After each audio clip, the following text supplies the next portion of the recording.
PMC ప్రేక్షకులకు స్వాగతం సుస్వాగతం. నేను మీ Pradeep Anirudh. My dear friends, ఆయన మరి ఎన్నో ఆధ్యాత్మిక మార్గాల్లో అన్వేషించారు. అటు భిక్షమయ్య గురూజీ ధ్యాన మండలి మార్గము, యోగదా సత్సంగ్ మార్గము, మరి ఆ తర్వాత తానే ఒక ఆస్ట్రాలజర్గా మారి మరి ఎంతోమందికి గైడెన్స్ ఇచ్చేవారు. ఆ తర్వాత చివరిగా ఈ ధ్యాన మార్గంలోకి వచ్చి ఫుల్ టైం ధ్యాన ప్రచారాన్ని 2008 నుంచి 2016 వరకు పూర్తి సమయాన్ని ధ్యానము, శాకాహారం ప్రజల్లోకి తీసుకెళ్లేందుకు ఆయన సమయాన్ని వినియోగించారు. మరి ఆయనే కేవీవి రమణ గారు, కే గంగవరం మండలం, తూర్పుగోదావరి జిల్లా వాస్తవ్యులు. ఆయన నుంచి ఆయన అనుభవాలు తెలుసుకుందాం. నమస్తే సార్. ప్రదీప్ గారు నమస్కారం. Welcome to the studio. Thank you sir. నా పేరు రమణ, కేవీవి, తూర్పుగోదావరి జిల్లా, కే గంగవరం మండలం, గంగవరం నుంచి వచ్చాను సార్. నేను 2008 ఏప్రిల్లో ఈ మెడిటేషన్లోకి రావడం జరిగింది. అంతకుముందు మీరు చెప్పినట్టుగా అనేక ఆధ్యాత్మిక సంస్థల దగ్గరికి వెళ్ళాను, నేను తిరిగాను. ఎందుకనంటే నేను బేసికల్గా ఆస్ట్రాలజీ మెయిన్ దేని మీద ఆధారపడి ఉందంటే కర్మ సిద్ధాంతము, పునర్జన్మ సిద్ధాంతం మీద ఆధారపడి ఉంది. గ్రహాలు వలన ఆ మనిషి యొక్క పరిస్థితులు, ఆ మనిషి యొక్క వివిధ ఆస్పెక్ట్స్ డిసైడ్ చేయబడుతూ ఉంటాయన్నారు కదా. దానికి భిన్నంగా అంటే కర్మ సిద్ధాంతము, పునర్జన్మ సిద్ధాంతం అన్నారు. ఇది మీకు ధ్యాన మార్గంలోకి వచ్చిన అవగాహనతో మాట్లాడుతున్నారా? ముందు నుంచి అవగాహన ఉండేదా? కొంచెం అవగాహన ఉంది. తర్వాత నేను ఒక యోగి ఆత్మకథ అనే పుస్తకం చదివిన తర్వాత అందులో ధ్యానము, ఆధ్యాత్మికత, జన్మ పరంపర, కర్మ యొక్క ఎఫెక్టు, అంటే కర్మ ఫలితం, ఇదంతా కూడా డీప్గా స్టడీ చేసిన తర్వాత ఇందులో నేను బాగా తెలుసుకోవాలి, కర్మ సిద్ధాంతం, పునర్జన్మ సిద్ధాంతం గురించి బాగా తెలుసుకోవాలంటే నేను ఏ సొసైటీ దగ్గరికి వెళ్ళాలి, ఏ పుస్తకాలు చదవాలి, ఎక్కడికి వెళ్ళాలని చెప్పేసి నేను అన్వేషించాను. ఫస్ట్ యోగదా సత్సంగ సొసైటీ వాళ్ళ దగ్గరికి వెళ్ళాను. వాళ్ళ కొన్ని బుక్స్ ఇవ్వడము, క్రియాయోగము గురించి చెప్పడము జరిగింది. క్రియాయోగం తెలుసు, అది గ్రేట్ వే. అయితే కొంచెం కష్టంగా అనిపించింది నాకు అప్పుడు. అక్కడ కొన్నాళ్ళు చేసిన తర్వాత ఇంకా ఏదో తెలుసుకోవాలని చెప్పేసి భిక్షమయ్య గురూజీ గారి దగ్గరికి వెళ్ళడం జరిగింది.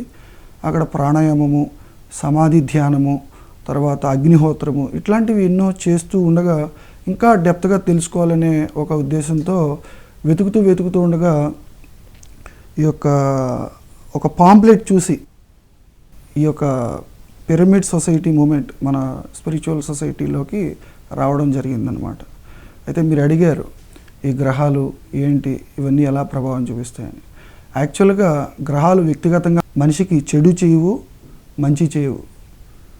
ఒక వ్యక్తి తన గత జన్మలో చేసుకున్నటువంటి మంచి చెడు తన వల్లే తను పొందుతున్నాడు. కానీ అది ఎలా చెప్పాలంటే, ఉదాహరణ, మనం ఒక బ్యాంకులోకి వెళ్ళి ఒక 5 years కిందట మనం ఒక ₹1,00,000 డిపాజిట్ చేసుకున్నాం. 5 years తర్వాత వెళ్ళి నా డబ్బులు నాకు ఇవ్వండి అంటే బ్యాంక్ మేనేజర్ తన జేబులోంచి ఇవ్వడు, మనం డిపాజిట్ చేసుకున్నవే మనకి ఇస్తాడు. అవునా కదండి? అవును సార్. అట్లాగే మనము గత జన్మలో చేసుకున్నటువంటి కర్మలు, వాటి ఫలితాలు జస్ట్ మీడియేటర్స్ అంతే. గ్రహాలు వ్యక్తిగతంగా ఒక మనిషికి చెడు కానీ మంచి కానీ చేయవు అనేది నాకు ఒక యోగ ఆత్మకథ పుస్తకంలో గ్రహాల్ని ఓడించడం అనే ఒక టాపిక్ నన్ను ఈ యొక్క ధ్యానంలోకి, ఈ యొక్క పిరమిడ్ సొసైటీలోకి, ఈ యొక్క కర్మ సిద్ధాంతము, పునర్జన్మ సిద్ధాంతము బాగా తెలుసుకుని ఒక మనిషికి ఒక మంచి రెమెడీ చెప్పాలి అనేది నాలో ఉండేది. ఎందుకనంటే యాజ్ ఏ ఆస్ట్రాలజర్గా నా దగ్గరికి అనేక మంది అనేక సమస్యలతో వస్తూ ఉండేవారు. వచ్చే వాళ్ళకి రకరకాల రెమెడీస్ చెప్తూ ఉంటారు కదా ఈ ప్రొఫెషన్లో ఉన్నవాళ్ళు. వాళ్ళకిలాగే అందరిలాగే నేను చెప్తూ ఉండేవాడిని. వాళ్ళు మళ్ళీ రావడం, మళ్ళీ దుఃఖంతో రావడం, మళ్ళీ సమస్యలతో రావడం, నా దుఃఖం పోలేదు, నా సమస్య రూట్ లెవెల్ నుంచి క్లియర్ కాలేదు, అశాంతి, దుఃఖం మళ్ళీ మామూలే. దీనికి ఒక పర్మనెంట్ సొల్యూషన్ కావాలి. ఎక్కడికి వెళ్ళాలి, నేను ఏ సొసైటీకి వెళ్ళాలి, ఏ పుస్తకాలు చదవాలి, ఏ గురువు దగ్గరికి వెళ్ళాలి అనే చాలా తాపత్రయం ఉండేది. అయ్యో, నా దగ్గరికి వచ్చే క్లయింట్స్కి నేను న్యాయం చేయలేకపోతున్నాను, వాళ్ళకు ఒక మంచి మార్గం చూపించాలి, ప్రతి ఒక్కరూ ఆనందంగా ఉండాలి, సంతోషంగా ఉండాలి, ఏ సమస్య వచ్చినా కానీ నిలబడగలిగి ఉండాలి, ఆ దుఃఖంలో, ఆ యొక్క సమస్యల్లో కొట్టుకుపోకుండా అలా స్టేబుల్గా ఉండే ఒక స్థితి ఏ విధంగా వస్తుంది, ఏం చేస్తే వస్తుంది, ఏ రెమెడీ చేస్తే వస్తుందని అన్వేషించాను. నాకు దొరికింది. ఈ రోజున నా దగ్గరికి వచ్చే వాళ్ళందరికీ ఆ రెమెడీయే చెప్తున్నాను. ఏంటి సార్ ఆ రెమెడీ ఏంటి సార్? ఒక మనిషికి అసలు సమస్యలు ఎలా వస్తాయి, ఆ సమస్యల్ని ఎలా సాల్వ్ చేసుకోవాలి? మనకి భగవద్గీత క్లియర్గా చెప్పింది సార్. పూర్వజన్మ కృతం పాపం వ్యాధి రూపేణ పీడితే. చక్కగా పత్రికారు ఎంత ఈజీగా చెప్పారంటే ఈ సొసైటీలోకి వచ్చిన తర్వాత ఎంతో ఆనందం అనిపించేది. ప్రతి పుస్తకం చదువుతూ పత్రికారు ప్రతి టీచింగ్లో కూడా ఏంటంటే మనం వేప విత్తనం నాటితే తీయగా ఉన్న మామిడి పండు రాదు, తీయగా ఉన్న మామిడి పండు విత్తనం నాటితే చేదుగా ఉన్న వేప పండు రాదు అనేది నాకు ఇందులోకి వచ్చిన తర్వాత కర్మ సిద్ధాంతం యొక్క రూట్ ఏంటంటే మనం ఏది చేస్తామో అదే తిరిగి ఈ జన్మలో వస్తుంది. అది ఒక బర్త్ చార్ట్ చూడగానే వాడికి కష్టాలు సమస్యలు ఉన్నాయంటే కారణం ఏంటి? గత జన్మలో పాపం చేశాడు, గత జన్మలో ఎవరినో కష్టపెట్టాడు, గత జన్మలో ఎవరు వివాహ జీవితంలోనో ఇబ్బంది పెట్టినప్పుడు వీడి వివాహ జీవితం ఇబ్బంది పడుతుంది. గత జన్మలో ఒక జీవిని చంపి ఒక చైనా కాలునో విరగొట్టాడంటే ఈ జన్మలో వీడి చేయ కాలు విరుగుతుంది. అది కర్మ.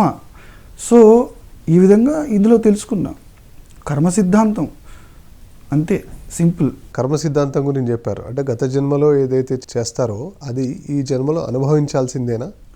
దానికి రెమెడీ ఏమైనా ఉందా? మంచి ప్రశ్న అడిగారు. యోగానంద పరమహంస గారికి రాబోయే రోజుల్లో కడుపు నొప్పి వస్తుంది, అది నీకు 180 రోజులు అనుభవించాలి నాయన అని చెప్పేసి వాళ్ళ గురువు గారైన యుక్తేశ్వరగిరి గారు చెప్తారు.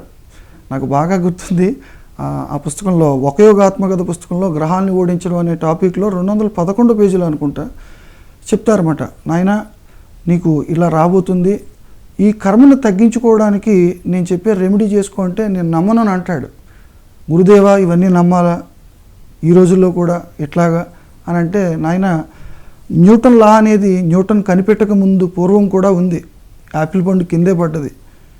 మానవుడి నమ్మకం అనే ఆమోదంతోనే ఈ సృష్టి నడిచేటట్లయితే ఎప్పుడో వినాశనం అయిపోయి ఉండేది. నమ్మకంతో కాదు, ఈ విశ్వంలో ఎన్నో విశ్వ నియమాలు ఉన్నాయి, వాటిని అర్థం చేసుకునే ఆ స్థితి ధ్యానంలో తెలుస్తుంది. సో నీ యొక్క పూర్వజన్మ కర్మఫలంగా రాబోతుంది కాబట్టి నువ్వు వెండి రాగి సీసంతో చేసినటువంటి ఒక దండకడియం వేసుకోమని అంటాడు. వేసుకుంటూ దాంతోపాటు నేను చెప్పినటువంటి ధ్యానం ఇంకా బాగా డీప్ లెవెల్లోకి వెళ్తూ ఉంటే నీకు ఈ కర్మ 180 రోజుల్లో అనుభవించేది 3 వారాలకు తగ్గుతుంది. అంటే 180 రోజుల్లో తీవ్రంగా నొప్పితో బాధపడే కర్మ 21 రోజులకి కుదింపబడుతుంది. ఎక్కువ నొప్పి ఉండేది తక్కువ ఉంటుంది అని చెప్తారన్నమాట.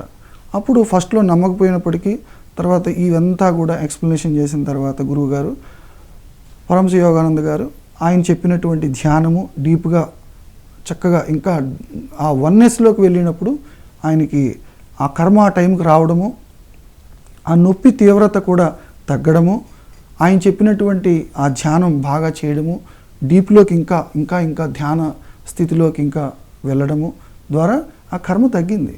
ఏకైక రెమెడీ నేను ఒకటే చెప్తానంటాడు ఈ లోకానికి యుక్తేశ్వరగిరి గారు. ఈజ్ ఎ గ్రేట్ ఎస్ట్రాలజర్, ఆయన గొప్ప స్పిరిచువల్ ఎస్ట్రాలజర్. ఎవడైతే పరమాత్మతో తనకు గల ఏకత్వాన్ని గ్రహిస్తూ ఉంటాడో, అంటే పరమాత్మ అంటే ఎక్కడో పరమాత్మ ఉన్నాడు ఆయనతోని కాదు, మనం ఉదయం కళ్ళు తెరిచిన తర్వాత మన కంటికి కనిపించే ప్రతి జీవి, ప్రతి వస్తువు, ప్రతి వ్యక్తిలోనూ కూడా ఆ పరమాత్మను దర్శించి ఆ వన్నెస్లో ఏకత్వంలో జీవిస్తూ ఏకత్వాన్ని ఎక్కువగా గ్రహిస్తూ ఉంటాడో వాడి మీద, ఆ వ్యక్తి మీద ఈ యొక్క గ్రహాల ప్రభావం కావచ్చు, ఈ యొక్క ప్రకృతి ప్రభావం కావచ్చు తగ్గుతుంది, లేదా పూర్తిగా పోతుంది కూడా అని అంటాడు ఆయన. ఇది గొప్ప రెమెడీ. అందుకనే ఋషులు యోగులు వాళ్ళ మీద ఈ గ్రహ ప్రభావము అంతగా పనిచేయదు. ఎందుకనంటే వారు ధ్యానం చేస్తారు, ఎప్పుడు వన్నెస్లో ఉంటారు, ఆ ఏకత్వంలో ఉంటారు, పరమాత్మతో తనకు గల ఏకత్వాన్ని ఎప్పుడు వాళ్ళు ఆ ఎరుకలో ఉంటూ అందరితోనూ సకల ప్రాణికోటితోనూ కలిసి ఉంటారు వాళ్ళు. Super sir. అంటే ఎప్పుడైతే ఒక మనిషి ఏకత్వంలో ఉంటాడో అప్పుడు వాడిని ఈ కర్మలు ఏమీ చేయలేవు అని అంటారు. అది ఒక పాయింట్. మనకి డెస్టినీ ఎంత కరెక్టో ఫ్రీ వీల్ ఎంత కరెక్ట్ సార్. డెస్టినీ ఉంది, అయితే అది ఎవరి మీద పనిచేస్తుంది? ఈ యొక్క చెడు కర్మలు చేస్తూ, మాంసం తింటూ, జీవహింస చేస్తూ అందరికీ హాని చేసేవాళ్ళకి వాళ్ళకి ఇంకా కర్మ పెరుగుతూ ఉంటుంది, బాధలు పెరుగుతూ ఉంటాయి. కానీ ఒక మనిషి రియలైజేషన్, సెల్ఫ్ రియలైజేషన్ వచ్చి తన ఆత్మస్థితిని తాను తెలుసుకుంటూ అద్వైత స్థితిలో సకల ప్రాణికోటిని కూడా తనలాగే చూసుకుంటూ సకల ప్రాణికోటి పట్ల బాధ్యతగా వ్యవహరిస్తాడో వాడి పట్ల ప్రకృతి కేర్ తీసుకుంటుంది కానీ ఇబ్బంది పెట్టదు. అది నేను తెలుసుకున్నది. సార్ ఇప్పుడు డెస్టినీ ఫ్రీ విల్ అని ఈ రెండు విషయాలు చెప్పారు. అంటే డెస్టినీ ఉంటుంది, ఫ్రీ విల్ రెండు ఉంటాయా? ఒక మనిషి స్వేచ్ఛాజీవి కదా, మరి స్వేచ్ఛాజీవి అన్నప్పుడు వాడికి ఫ్రీ విల్ పూర్తిగా ఉండాలి కదా, మరి డెస్టినీ కూడా ఉంటుందా? మరి డెస్టినీ ఉంది సార్, పూర్వజన్మ కర్మ అనేది ఉంది. అందుకనే భగవద్గీతలో మనకి ఒక వే చూపించాడు, జ్ఞానాగ్ని దగ్ధ కర్మాణం. కర్మలు ఉంటాయి, కర్మ సిద్ధాంతం ఉంది. ఎవరి మీద ప్రభావం చూపిస్తుంది? జ్ఞానం లేనివాడి మీద, ఆత్మజ్ఞానం లేనివాడి మీద, ఎరుక లేనివాడి మీద. దాన్ని వాడు కర్మలన్నీ వస్తూ ఉంటాయి. ఇది చెడు కర్మని, ఇది మంచి కర్మని, ఇది దుష్కర్మని, నాకు దుఃఖం ఉందని, ఇట్లా ప్రతి దాన్ని నెగిటివ్గా తీసుకుంటాడు. ఒక యోగి మీద కూడా ఉంటుంది, కర్మ సిద్ధాంతం ఉంటుంది. కానీ అది కర్మ is not a punishment, it's a learning device. ఒక యోగి ఎలా అర్థం చేసుకుంటాడు? తన పర్సెప్షన్ మారిపోతుంది ధ్యానంలోకి వచ్చిన తర్వాత. అది కర్మగా తీసుకోడు, ఇట్స్ ఎ లెర్నింగ్. ప్రతిదీ ఒక అవకాశం. నాకు ఒక ఆపర్చునిటీ వచ్చింది, దీని నుంచి నేను ఏం నేర్చుకోవాలి? నా శరీరంలో ఒక బాధ వచ్చింది, దాన్ని నేను ఎలా అర్థం చేసుకోవాలి? దాని నుంచి నేను ఏం నేర్చుకోవాలి? నేర్చుకుని నెక్స్ట్ నా శరీరాన్ని ఇంకా చక్కగా అమృతతుల్యంగా మార్చుకోవడానికి నేను ఎలాంటి సాధన చేసుకోవాలని తను ప్రయత్నం చేస్తాడు. తన శరీరంతో తను మాట్లాడతాడు, తన ప్రతి కణాన్ని అర్థం చేసుకుంటాడు. అలా అర్థం చేసుకుని మరి మాంసపిండాన్ని మరి అమృతతుల్యంగా చేసుకున్నటువంటి యోగులు ఎంతోమంది ఉన్నారు. కర్మ ఉంటుంది, కానీ కర్మని ఒక ప్రసాదంలా స్వీకరించి చక్కగా హాయిగా ఉంటున్నారు. అంటే ఆ ప్రసాదంలా స్వీకరించినప్పుడు అది ఫ్రీ విల్ అవుతుందంట. ఫ్రీ విల్ అవుతుంది. ఈ ఆధ్యాత్మికత జ్ఞానంతో ఉన్నప్పుడు ఒకడికి ఫ్రీ విల్ ఉంటుంది, లేదా డెస్టినీ ఉంటుంది. డెస్టినీ ఉంటుంది. ఆత్మజ్ఞానం లేని వాడికి ఆ డెస్టినీ నా విధివ్రాత, నా కర్మ, నా జన్మ, నా జీవితం ఇంతే అని ఏడుస్తూ ఉంటాడు. కానీ ఒక ఆత్మజ్ఞాని అలా ఏడుస్తూ ఉండడు, అర్థం చేసుకుంటాడు. కర్మ సిద్ధాంతాన్ని బాగా అర్థం చేసుకున్నవాడు బాధ్యతగా జీవిస్తాడు. ఓహో, నేను పూర్వజన్మలో ఏదో చేయబట్టే కదా ఇది వచ్చింది, ఈసారి నుంచి నేను చేయను. ఎందుకనంటే ఇది సృష్టికి విరుద్ధం. నేను ఇలాంటి ఆహారం తినకూడదు, కేవలం శాకాహారం మాత్రమే ఈ యొక్క శరీరాన్ని నింపుకోవడానికి, కానీ మాంసం కాదని అర్థం చేసుకుంటాడు కర్మ సిద్ధాంతం చదువుకున్నప్పుడు. అప్పుడు ఆ నెగిటివ్ కర్మ అనేది కొత్తది యాడ్ అవ్వదు, పాతదాన్ని చక్కగా అర్థం చేసుకుని యాక్సెప్ట్ చేసుకుంటూ హాయిగా జీవిస్తాడు. బాగుంది సార్, చాలా చక్కగా చెప్పారు sir. Free will and destiny యొక్క డిఫరెన్స్ చాలా బ్యూటిఫుల్గా చెప్పారు సార్. మీరు భగవద్గీత కూడా చెప్తూ ఉంటారు అన్ని చోట్ల. నాకు ఇష్టమైన సబ్జెక్ట్. మీకు ఇష్టమైన సబ్జెక్ట్ సార్. భగవద్గీతలో మీకు బాగా రెజనేట్ అయిన కాన్సెప్ట్ ఏంటి సార్? చాలా ఉన్నాయి, అందులో కొన్ని చెప్పుకుందాం. యాక్చువల్గా ఫస్ట్ ఆఫ్ ఆల్ భగవద్గీతను అర్థం చేసుకోవాలంటే ఒక యోగి మాత్రమే అర్థం చేసుకుంటాడు. ఎందుకంటే దానికి ఒక సింపుల్ ఉదాహరణ ఇచ్చారు పత్రిజీ. భగవద్గీత రాసిన తర్వాత తనకి వేదవ్యాసుల వారికి ఒక వ్యక్తి ఎదురొస్తాడు. అంటే ఒక చాకలివాడు. గురువుగారు చెప్పారు. ఎదురొచ్చిన తర్వాత ఇది గొప్ప గ్రంథం అని అందరూ చెప్పుకుంటున్నారు గురువుగారు, అందులో ఏముంది, అసలు ఏంటి ఆ భగవద్గీతలో ఉంది, నేనేమి చదువుకోలేదు, నాకు చెప్పండి గురువుగారు అని అంటే ఆ వ్యాసుల వారు సింపుల్గా చెప్పారు. 701 శ్లోకాలు, 18 అధ్యాయాల సారం, సింపుల్గా 2 ముక్కలు ఆయన అన్నారు. ఏంటి గురువుగారు అని అడిగితే, పరోపకారం పుణ్యం, పర అపకారం పాపం అని చెప్తే ఆయన ఆ అబ్బాయి రియలైజ్ అయ్యి థ్యాంక్ యూ గురువుగారు అని చెప్పేసి వెళ్తాడు. తర్వాత ఆయన తన ఆశ్రమంలో ఉన్నప్పుడు వ్యాసుల వారు దగ్గరికి ఒక సంస్కృత పండితుడు వెళ్తాడు. వెళ్ళి గురువుగారు ఆ గ్రంథం ఇవ్వండి, నేను చదువుకుని మీకు చెప్పేస్తానని అంటాడు. ఇస్తాడు. చదువుకుని ఒక 10 రోజుల తర్వాత వచ్చి భగవద్గీత నాకు బాగా అర్థమైపోయిందని అంటాడు ఒక సంస్కృత పండితుడు. అప్పుడు వ్యాసుల వారు చెప్తారు, నీకేమీ అర్థం కాలేదు నాయన అంటాడు.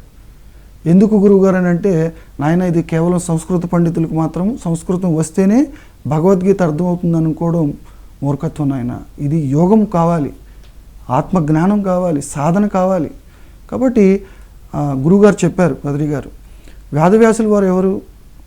కేవలం సంస్కృత పాండిత్యం ఉన్న వ్యక్తి మాత్రమే కాదు, ఆయన ఒక మహాయోగి, ఆయన గొప్పగా సాధన చేశారు. సో ఈ భగవద్గీత ఎవరికి అర్థమవుతుందని అంటే, ఎక్కడి నుంచి అర్థమవుతుందంటే ధ్యానం చేసినప్పటి నుంచి చక్కగా మనకి అర్థమవడం మొదలవుతుంది.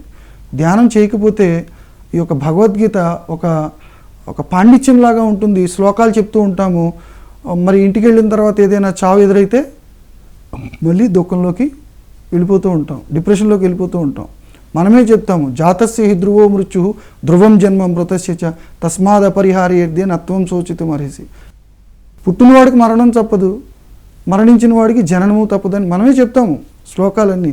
కానీ ధ్యానం లేకపోతే, సాధన లేకపోతే, ఆత్మను సెల్ఫ్గా ప్రాక్టికల్గా ఎక్స్పీరియన్స్ అవ్వకపోతే భగవద్గీత ఏమర్థమవుతుంది? శ్లోకాలు వలివేస్తాం కానీ జీవితంలో ఎప్పటికీ ఆత్మ రియలైజేషన్ రాదు. సో సాధన ద్వారానే భగవద్గీతను చక్కగా అర్థం చేసుకుంటాము అనేది గురుగారి ద్వారా నాకు అర్థమైంది. కేవలం సంస్కృతం వచ్చినంత మాత్రాన భగవద్గీత అర్థం కాదు. సాధన చేయాలి. సాధన చేయాలి. ఏం సాధన చేయాలి? ఎటువంటి సాధన? అందుకనే తస్మాత్ యోగి భవార్జున, నువ్వు యోగి అయితేనే వీళ్ళెవరు, నీ తాత ఎవరు, తండ్రి ఎవరు, నీ యొక్క ఆచార్యులు ఎవరు నీకు అర్థం కావట్లేదు. నువ్వు సాధన చెయ్యి. తస్మాత్ యోగి భవార్జున, యోగివి కా అని ఎంతో స్ట్రెస్ చేసి చెప్పారు శ్రీకృష్ణుల వారు అర్జునుడికి. అది ఏం సాధన చేయాలి సార్? తనలోకి తాను ప్రయాణం అని అంటే సింపుల్గా మనకి బుద్ధ భగవానుడు చెప్పాడు, యతేంద్రియో మనోబుద్ధి మునిర్మోక్ష పరాయణ విగతేచ్ఛ భయక్రోధో యస్సదాముక్తి యవస అన్నాడు. అంటే ఇంద్రియములను జయించి దృష్టిని భ్రూమధ్యం నిలిపి ప్రాణాపాన వాయువులను స్తంభింపజేస్తే ముక్తుడు అవుతాడని చెప్పారు. అంటే ఏంటి? శ్వాసను బంధించేయడం ఏంటి? దృష్టిని భ్రూమధ్యం నిలపడం ఏంటి? నాకేం అర్థం కాలేదు. గురువుగారు చెప్పిన తర్వాత నాకు బాగా అర్థమైంది. పత్రిగారు చెప్పారు, అంటే చక్కగా శ్వాస మీద ధ్యాస పెట్టి సహజ సిద్ధమైన శ్వాసను మనం గమనిస్తూ ఉన్నప్పుడు ఏమవుతుంది? కొంతసేపటికి చక్కగా నెమ్మదిగా శ్వాసలు తగ్గి ఈ యొక్క భ్రూమధ్యంలోకి వచ్చి శ్వాస నిదానంగా ఆగిపోతుంది. అప్పుడు మన ఇంద్రియాలు కూడా స్టాప్ అవుతాయి.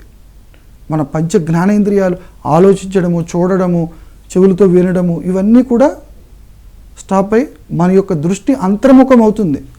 అంతర్ముఖం అవడం ద్వారా మన లోపల ఏముందో అనేది నెమ్మదిగా మన సాధన ప్రతిరోజు చేస్తూ ఉంటే మనకు అర్థమవుతూ ఉంటుంది. అలా చేస్తూ ఉంటే ఒకానొక స్థితిలో మనకి మనము ఎవరము, మన లోపల ఏముందనేది మనకు తెలుస్తుంది. మన లోపల ఏముందంటే ఆత్మ. అంతటా ఏదైతే ఉందని మనం అనుకుంటున్నామో చైతన్యము, అదే చైతన్యం లోపల ఉంది అనేది మనం అర్థం చేసుకుంటాం. దానికి మార్గమే సింపుల్గా పండితుడి నుంచి పామరుడు వరకు అర్థమయ్యే విధంగా, సాధన చేసే విధంగా శ్వాస మీద ధ్యాస. సింపుల్గా శ్వాస మీద ధ్యాస. నీ శ్వాసను నువ్వు గమనించు హాయిగా. ఎంత చక్కగా చెప్పారు. ఎంత చక్కని సింపుల్ వే ఇది. ఎవరైనా ఎప్పుడైనా ఎక్కడైనా చక్కగా చేసుకునే ఒక చక్కని మార్గం. మీరు ఈ ఆనాపానసతి ధ్యానం, శ్వాస మీద ధ్యాస రోజు సాధన చేస్తుంటారా సార్? రోజు చేస్తూ ఉంటాను సార్. ఎర్లీగా లేచిపోయి 4:30, 4కి అలా లేచిపోయి చక్కగా స్నానం చేసి చక్కగా ప్రతిరోజు 1.5 అవర్, ఫస్ట్లో 1 అవర్ అలా చేసేవాడిని. నెమ్మదిగా పెంచుకోవడం మొదలైంది. ఫస్ట్ టైం నేను ధ్యానం చేసేటప్పుడు ఎక్కడంటే రంపచోడవరం మారేడుమిల్లి ట్రెక్కింగ్ పెట్టారు సార్. నేను 2008 ఏప్రిల్లో వచ్చాను. జగపతి రాజు గారు జగపతి రాజు గారు పెట్టారు ఫారెస్ట్లో. ఎంత అద్భుతం అంటే ఇప్పటికీ మర్చిపోవాలన్నమాట. ఈవినింగ్ టైము మనం రాజమండ్రిలో అందరూ కలిపి బస్సులు పెట్టారు. అక్కడ ఎక్కి ఫారెస్ట్లోకి వెళ్తుంటే మధ్యలో ఈ వర్షం లైట్గా కురవడము, ఈ ఐస్ క్యూబ్స్ పడడము ఇప్పటికీ గుర్తుంది. స్వీట్ మెమరీస్ అనమాట. ఎంత అద్భుతము. దిగిన తర్వాత హై స్కూల్ దగ్గర అందరూ గ్యాదర్ అయ్యారు. నాకు అందరూ కొత్త వాళ్ళు. నాకు ఈ ధ్యానంలోకి ముందు రావడానికి కారణం ఒక పాంప్లెట్ ద్వారా వచ్చాను. ఆ పాంప్లెట్కి ఫోన్ చేస్తే వైజాగ్ శ్రీదేవి మేడం గారు లిఫ్ట్ చేసి కాకినాడ సుధా మేడం గారు నెంబర్ ఇస్తే, ఈ సుధా గారు ఇంకా వచ్చిన 4 రోజులకే ట్రెక్కింగ్ ఉందని చెప్పారు. ఆవిడ ద్వారా ఈ ట్రెక్కింగ్లో పార్టిసిపేట్ చేయడం జరిగిందనమాట. సో హై స్కూల్ దగ్గర ఒక గ్రౌండ్లో మెడిటేషన్ పెట్టారు. టైం ఈవినింగ్ వచ్చేసి 4:30 to 6 వరకు చేయడం మొదలు పెట్టారన్నమాట. ఆయన ఫ్లూటు ప్లే చేస్తూ చక్కగా పాడుతూ ధ్యానం చేస్తున్నారు. చక్కగా షవర్ పడుతుంది, చల్లని గాలి. 1.5 అవర్ ఒకే సిట్టింగ్లో చక్కగా మెడిటేషన్ చేయించారు. అప్పుడు నాకు చాలా అద్భుతంగా హాయిగా అనిపించింది. ఫస్ట్ అదేనమాట నా ఫస్ట్ ధ్యానంలోకి రావడం. ఫస్ట్ పత్రిగారిని రంపచోడవరం ఫారెస్ట్లో హై స్కూల్ దగ్గర నా మొదటి టచ్ షేక్ హ్యాండ్ ద్వారా మొదటగా అక్కడ చూశాను. 2008 అక్కడ టీవీలో చూసేవాడిని. అంటే సంస్కృతి ఛానల్లో ఒక ప్రోగ్రామ్ వచ్చేది. ఎప్పుడు ఈయన ఎవరు మామూలుగా అందరూ స్వామీజీలాగా అనుకున్నాను తప్ప తెలియదు నాకు అసలు. ఎలా అనిపించింది సార్ పత్రి గారిని మొట్టమొదటిసారి టచ్ చేసి చూసి ఆయన ఫ్లూట్ మ్యూజిక్లో ధ్యానం చేసి? ఎంతోమంది గురువుల దగ్గర గతంలో చూసినప్పుడు జనరల్గా రుద్రాక్షలు వేసుకుని పెద్ద పెద్ద బొట్టులు, తర్వాత జడలు ఇవన్నీ ఉంటాయి కదా, కాషాయం, లేకపోతే ఇంకొక డిఫరెంట్. అయితే నేను మొట్టమొదటి ఇందులోకి వచ్చినప్పుడు గురువుగారు ఎలా ఉంటారు అంటే జనరల్గా బయటకు వచ్చేటప్పుడు కానీ మనం కలిసేటప్పుడు కానీ ఒక యాంగ్జైటీ అనమాట. సాధారణంగా కుర్తా పైజామా వేసుకుని సింపుల్గా ఉన్నారు. అందరి దగ్గరికి అందరినీ కలుస్తూ షేక్ హ్యాండ్ ఇస్తూ ఏంటి సంగతి అని అడుగుతున్నారు. అందరినీ వరుసగా వస్తుంటే అదే లైన్లో నేను ఉన్నాను. ఏంటి సంగతి అని అన్నారు. నాకు ఏం చెప్పాలో నాకు తెలియలేదు. అంతా హ్యాపీ అన్నాను. ఫస్ట్ అంతా హ్యాపీ సార్ అన్నాను. ఓకే గుడ్ అని వెళ్ళారు. ఫ్లూట్ మెడిటేషన్లో 1.5 hour మాత్రం చాలా హాయ్ అనిపించింది.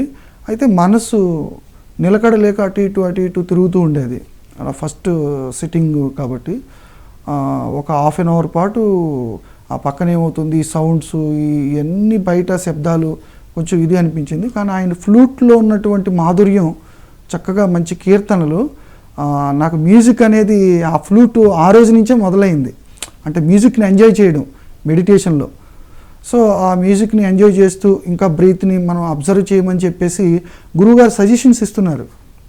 మీరు ఏది ఆలోచించొద్దు, మీరు ఎక్కడికి వెళ్ళొద్దు, మీ శ్వాసని మీరు గమనిస్తూ ఉండండి, మీ శ్వాస పట్ల ఎరుకుతూ ఉండండి, చక్కగా మీరు గమనిస్తూనే ఉండండి, ఇంటి గురించి మొత్తం బాహ్య ప్రపంచం మర్చిపోండి, ఈ యొక్క సమయంలో మీరు ధ్యానం మాత్రమే చేయండి, శ్వాసనే గమనించండి అని చెప్పడంతో నేను ఇంకా గమనించాలి కదా అని చెప్పేసి ఎక్కువగా అబ్జర్వేషన్ చేస్తుంటే ఆఖరి ఒక 15 నిమిషాలు కొంచెం శ్వాస అనేది చిన్నగా అవి ఒక రిలాక్సేషన్ లాగా అనిపించింది సార్. నా ఫస్ట్ ఎక్స్పీరియన్స్ సార్ అది. బాగుంది, హాయిగా అనిపించింది. బాగుంది సార్ గురువు గారితో మీ అనుభవం. సార్ మీరు చిన్నపిల్లలకు కూడా ధ్యానం చెప్పారు, 2 మండలాలు తిరిగి అక్కడున్న స్కూల్స్లో ధ్యానం చెప్పారు. అలాగే జొనథన్ లివింగ్స్టన్ సీగల్ పుస్తకాన్ని కూడా మీరు పంచారు పిల్లలకి. ఎందుకు మీకు జొనథన్ లివింగ్స్టన్ సీగల్ అనే బుక్ పిల్లలకు పంచాలనిపించింది? చిన్నప్పుడే వాళ్ళకి ఒక గొప్ప సంస్కారాన్ని, ఒక సెల్ఫ్ ఎస్టీమ్ని, లైఫ్ యొక్క పర్పస్ని, జీవితం యొక్క లక్ష్యాన్ని, జీవన విధానాన్ని ఎలా జీవించాలి, ప్రతి ఒక్క పుట్టుకతో ప్రతి బిడ్డకి కూడా, ప్రతి స్టూడెంట్కి కూడా వాళ్ళ యొక్క సెల్ఫ్ ఎస్టీమ్ ఉంటుంది. నేను ఇది సాధించాలి, అది సాధించాలి, ఇలా సాధించాలని. అయితే వాళ్ళ తల్లిదండ్రులు కానీ సమాజం కానీ నువ్వు ఇది అవ్వాలి, అది అవ్వాలని చెప్తూ ఉంటారు. కానీ వాళ్ళకి లోపల ఇంకొకటి ఏదో ఉంటుంది. సో వాళ్ళ లోపల నిజంగా ఉన్నటువంటి ఆ యొక్క ప్యాషన్ అంటారు కదా, దాన్ని ఎలా సాధించాలనేది, ఎన్ని అడ్డంకులు వచ్చినా సరే దాన్ని ఎలా సాధించాలి, ఎలా రీచ్ కావాలనేది నేను మరి డాక్టర్ న్యూటన్ గారు జొనాథన్ లివింగ్స్టన్ సీగల్ అనే పక్షి కథ చెప్తున్నప్పుడు రిచర్డ్ బాక్ గారు రాసినటువంటి అత్యద్భుతమైనటువంటి పుస్తకం, చిన్న పుస్తకంలో మొత్తం జీవిత సారం అంతా కూడా నిక్షిప్తమై ఉంది. సో ఆ పుస్తకం చదివి మరి న్యూటన్ గారి యొక్క క్లాస్కి నేను వెళ్ళినప్పుడు ఈ పుస్తకం ఇంత అద్భుతమైన పుస్తకం ప్రతి స్టూడెంట్కి నేను ఎందుకు ఇవ్వకూడదు, నేను స్కూల్కి వెళ్ళి పిల్లలకి చిన్నప్పుడే ఈ యొక్క కథ రిచర్డ్ బాక్ గారు ఎంత అద్భుతంగా రాశారు, ఇది నేను చెప్పాలనే ఒక ప్రయత్నంతో మరి మా కే గంగవరం మండలం అలాగే కాజులూరు మండలం 2 మండలాలు ఉన్నాయి మా రామచంద్రపురం నియోజకవర్గంలో. సో నేను మా 2 మండలాల్లో ఉన్నటువంటి ప్రతి స్కూల్ కూడా తీసుకుని స్కూల్కి పర్మిషన్ తీసుకుని అక్కడ పిల్లలకి మరి ఈ యొక్క జొనాథన్ లివింగ్స్టన్ సీగల్ పక్షి తను ఎన్ని సమస్యలు వచ్చినా, ఎన్ని బాధలు వచ్చినా, సమాజం ఎంత అవమానం చేసినా, వాళ్ళ యొక్క ఆ సీగల్ యొక్క జాతి పక్షులన్నీ కూడా వెలివేసి ఆ పక్షిని ఎంత ఇబ్బంది పెట్టినా తిరిగి తన లక్ష్యాన్ని సాధించుకుని అదే సమాజంలోకి వచ్చి తను ఏది సాధించింది, తన లక్ష్యాన్ని ఎలా నేను రీచ్ అయ్యానని చెప్పేసి మిగతా పక్షులకు వచ్చి చెప్పిందో ఆ విధంగా చక్కగా ఆ పిల్లలకి ఆ యొక్క కథను ఇన్స్పిరేషన్గా తీసుకోమని చక్కగా ఆ పుస్తకాలు పంచడం, ఆ యొక్క పక్షి కథని ఒక ఇన్స్పిరేషన్గా తీసుకుంటే మన జీవితంలో వచ్చే కష్టాలు, సమస్యలు, ఒడిదుడుకులు, ఈ హార్డిల్స్ అన్నీ కూడా మరి ఓవర్కమ్ చేసి గొప్ప ఎత్తుకి ఎదగడానికి ఆ యొక్క జొనాథన్ లివింగ్స్టన్ సీగల్ పక్షి కదా ప్రతి స్టూడెంట్కి మనము గిఫ్ట్గా ఇవ్వాల్సిందే. నేను మరి చాలా వరకు కొన్ని పుస్తకాలు నా శక్తి మేరకు నేను పంచడం, ప్రతి స్కూల్కి ప్రతి కాలేజ్కి వెళ్ళి నా యొక్క శక్తి మేరకు నేను దీన్ని చెప్పడం జరుగుతుందండి. కానీ చాలా బాగుంది సార్. అంటే ఆ పక్షి ఎలా అయితే తను ఎదిగింది, ఎన్ని కష్ట నష్టాలు ఎదుర్కొని కూడా ఎదురొడ్డి పోరాడి తన కాన్షియస్నెస్ని ఎక్స్పాండ్ చేసుకుంది అన్నది, ఆ సందేశం పిల్లలందరికీ వెళ్ళాలన్నది మీ అద్భుతం సార్. ఫస్ట్ తన తల్లిదండ్రులు కావచ్చు, సమాజం కావచ్చు ఏం చెప్తుంది, నాయనా నువ్వు అంత ఎత్తుకు ఎగరడం కాదు, ఇదన్నీ మన యొక్క జాతికి అవమానం, అక్కడికి ఎగిరి పడుతున్నావు, నువ్వు పడిపోయినప్పుడు అందరూ నవ్వుతున్నారు చూసావా, నువ్వు ఇలా ఎగరాలి, ఏదో 4 చేపలు పట్టుకోవాలి, తినాలి, పొట్ట పోసుకోవాలి, సంసారం చేసుకోవాలి, పిల్లల్ని కనాలి, ఇదే చెప్పారు. కానీ ఆ సీగల్ పక్షి సాటిస్ఫాక్షన్ లేదు, ఇది కాదు, నేను ఏదో సాధించాలి, నా జీవిత లక్ష్యం వేరే, నేను ఏదో సాధించడానికి వచ్చాను అని తన యొక్క సెల్ఫ్ ఎస్టీమ్ని చక్కగా తను ఎగరడము, అన్ని పక్షులు రెస్ట్ తీసుకున్నప్పుడు పడుకున్నప్పుడు ఇది చక్కగా ప్రయత్నం చేస్తూ తన యొక్క ఈ సీగల్ అనే పక్షి చక్కగా ప్రయత్నం చేసి ఎంతో ఎత్తుకు ఎగురుతూ మధ్యలో పడిపోయినా, ఎన్ని ఆటిపోట్లు వచ్చినా, ఒక్కొక్కసారి ఎన్నో దెబ్బలు తిని గాయాలైనవి కూడా ఆ పక్షికి మీకు తెలుసు. అయినప్పటికీ కూడా తన ప్రయత్నం ఆపకుండా తను మరి ఒక గోల్డెన్ పక్షి కింద బంగారు పక్షి అయ్యి చక్కగా హయ్యర్ డైమెన్షన్స్కి వెళ్ళి అక్కడున్న గురువుల ద్వారా ఆ సాధన నేర్చుకుని ఒక రెప్పపాటులో వేరే డైమెన్షన్ కూడా వెళ్ళిపోయగలిగే ఆ యొక్క స్థితిని తన సాధన ద్వారా పొందింది ఆ సీగల్ గారు. సీగల్ అనే కన్నా సీగల్ గారు అనాలని అనిపిస్తూ ఉంటుంది. అంత నాకు గౌరవం ఆ పక్షి పట్ల, ఎందుకంటే అంత గొప్ప సాధన చేసింది. సార్ మరి భగవద్గీతలో శంకరాచార్యులు ఏమంటారంటే విషాద యోగం యోగమే కాదు అని చెప్పేసి ఆయన 2వ అధ్యాయంలో 12వ శ్లోకం నుంచి ఎక్స్ప్లెనేషన్ స్టార్ట్ చేస్తారు. భాష అక్కడి నుంచే రాశారు. అశౌచ్యాన్ అనోశోచస్త్వం ప్రజ్ఞావాదాంశ్చ భాషసే గతాసూన్ అగతాసూంశ్చ నాను శోచంతి పండిత. అంటే పుట్టినోడు గురించి, గతించినవాడు పోయినోడు గురించి నువ్వు బాధపడాల్సిన అవసరం లేదు అని. అంటే ఇదంతా థియరిటికల్గా వినడానికి చాలా బాగుంటుంది. ఇప్పుడు మీరు భగవద్గీత చెప్తున్నారు కదా, అంటే మీ జీవితంలో ఈ జ్ఞానము పర్సన్స్ శరీరం వదిలేసినప్పుడు మీకు ఉపయోగపడిందా? ఖచ్చితంగా సార్, అద్భుతంగా ఉపయోగపడింది. ఎలా సార్? అంతకుముందు భగవద్గీత చెప్పాను, చదువుకున్నాను, కానీ ఇంత ప్రాక్టికలిటీ ఉండేది కాదు. ఎందుకంటే సెల్ఫ్గా రియలైజేషన్ లేదు, సెల్ఫ్గా ఎక్స్పీరియన్స్ కాలేదు సోల్ని. సో మెడిటేషన్ ద్వారా సెల్ఫ్ ఎక్స్పీరియన్స్ అయ్యి ధ్యానం చేస్తూ భగవద్గీత చదవడం ద్వారా ఇప్పుడు చెప్పారు, అశోచ్యాన్ అన్వచోచస్త్వం ప్రజ్ఞావాదాంశ భాషసే గతాసూన్ అగతాసూంచ నాను శోచంతి పండితాః. పండితుడి యొక్క లక్షణం గురించి సుస్పష్టంగా బల్లగుద్ది చెప్పాడు. అంటే గతించిన వాళ్ళ గురించి, అంటే శరీరం వదిలిపెట్టిన వాళ్ళ గురించి కానీ, గతించబోయే వాళ్ళ గురించి కానీ, అంటే భవిష్యత్తులో మనతోటి ఉండేవారు లేదా మనం కావచ్చు, ఎప్పుడైనా మనందరం గతించబోయే వాళ్ళమే. కాబట్టి ఎవరి గురించి కూడా శోకించిన వాడే పండితుడు. నువ్వు నాకు ప్రజ్ఞాపాఠ వాళ్ళు చెప్తున్నావు, అసలు పండితుడు అంటే ఎవరో తెలుసా? ఈ యొక్క గతించిన వాళ్ళ గురించి కానీ, గతించబోయే వాళ్ళ గురించి కానీ ఏమాత్రం శోకం లేకుండా ఎప్పుడు స్టేబుల్గా ఉండేవాడు, ఎప్పుడు సంతోషంగా ఉండేవాడు పండితుడు. రెండిటిని యాక్సెప్ట్ చేసేవాడు పండితుడు అని సుస్పష్టంగా చెప్పాడు. అది నేను అర్థం చేసుకున్న తర్వాత మరి నా జీవితంలో జరిగినాయి. ఏం జరిగింది? 2016లో డిసెంబర్ 25న మా మదరు చాలా అటాచ్మెంట్, చిన్నప్పటి నుంచి చాలా కేర్ తీసుకోవడం నా పట్ల. ఈ ప్రచారానికి వచ్చేటప్పుడు కూడా జన ప్రచారానికి ట్రెక్కింగ్లకి ఫోన్ చేసి ఎక్కడున్నావు చిన్న అంటూ ఫోన్ చేసేది మా అమ్మ. అంతే అటాచ్మెంట్గా ఉండేది. కానీ నేను ఈ భగవద్గీత శ్లోకాలు చెప్తూ ధ్యానం నేర్పించి మా అమ్మగారికి చక్కగా ధ్యానం నేర్పించాను.